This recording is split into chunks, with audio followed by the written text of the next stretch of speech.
Today we're going to talk about yellow nutsedge.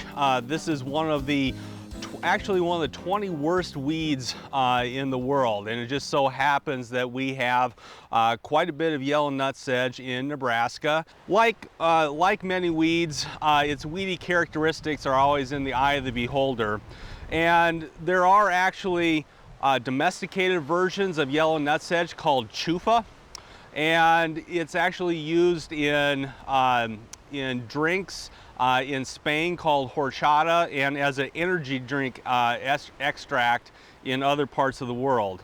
So while it's a terrible weed in some respects, it has its values and good qualities as well.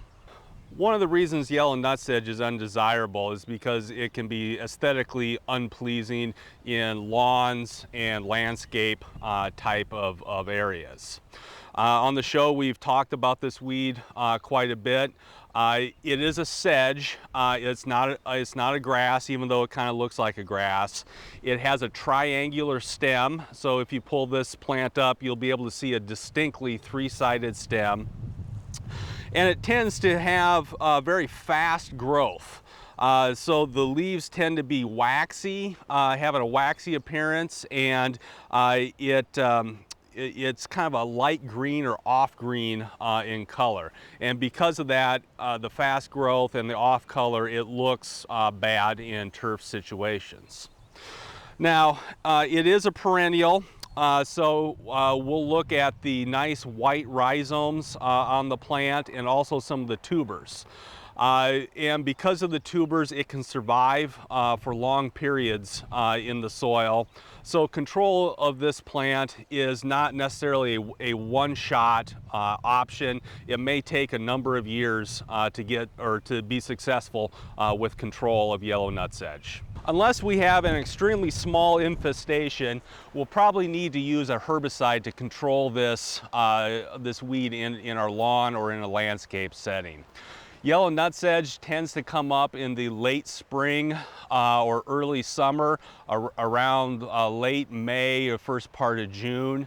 And that's about the best time to control it with herbicides because the plants are young, and herbicides tend to be most effective on young, actively growing plants. Systemic options include Sedgehammer and Certainty. The Sedgehammer is probably the preferred product for the homeowner. That product is taken up by the foliage and translocated to the roots. It tends to take 1 to 3 weeks to work or see results from that. We also have contact herbicides that will burn the foliage off, and those include Dismiss or Basagran. But consumers should know that plants will regrow from the roots when you use those contact herbicides.